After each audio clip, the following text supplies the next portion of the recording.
Thank you sir. What is the importance of 21? ఇప్పుడు చాలామంది గూగుల్లో సెర్చ్ చేస్తున్నారు సార్. గాయత్రి మంత్రంలోని అక్షరాలు 24 కాబట్టి 24 సీట్లు తీసుకున్నానని చెప్పి సమర్థించుకున్న పవన్ కళ్యాణ్ ఇప్పుడు 21 సీట్లకు పరిమితం అవ్వడాన్ని కూడా సమర్థించుకున్నారు సార్. భీమవరంలో తాను నన్ను 2019లో గెలిపిస్తే ఇప్పుడు మళ్ళీ గట్టిగా అడగగలిగే వాళ్ళము అని చెప్పి నేను ఏదో క్యాడర్కి నచ్చజెప్పే ప్రయత్నం చేశారు.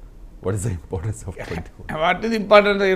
24లో గాయత్రి మంత్రం 21 2+1 3 కదా. 3 అంటే త్రిమూర్తులు కదా. సో అంటే ఈ ప్రపంచానికి సృష్టి స్థితి లయకారకులు త్రిమూర్తులు.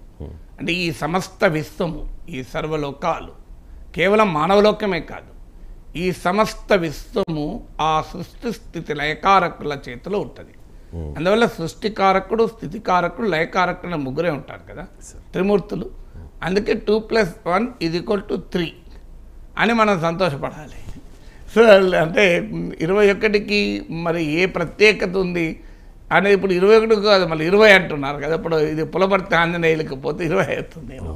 So but of course still Janasena అభ్యర్థిగానే పోటీ చేస్తున్నారు కనుక 2+1 3 అనుకోవాలి. 3 నెంబరు బహుశా త్రికంఠి అని శివుడికి పేరు కదా, 3 నేత్రములు, త్రినేత్రుడు అని. సో త్రినేత్రునికి ఉన్న శక్తి ఏంటంటే 3వ కన్ను తెరిస్తే భస్మీపటలమవుతుంది. అందువల్ల ఈ త్రినేత్రాలతో పవన్ కళ్యాణ్ వైసీపీని భస్మీపటలం చేయడానికి 2+1 3 అనుకోవచ్చు. So that may perhaps the importance of 21. So ఎందుకంటే నాకు అంత పెద్ద నమ్మకాలు, విశ్వాసాలు లేవు ఈ న్యూమరాలజీ పైన. సో నేను మనస్సులో కల్మషం లేకుండా నిర్మలమైన మనస్సుతో ఏ పని చేసినా అది మంచి పని అని నమ్మేవాడిని నేను. ఇంకా వేరే వారి నమ్మకాలు ఉన్నవాడిని కాదు.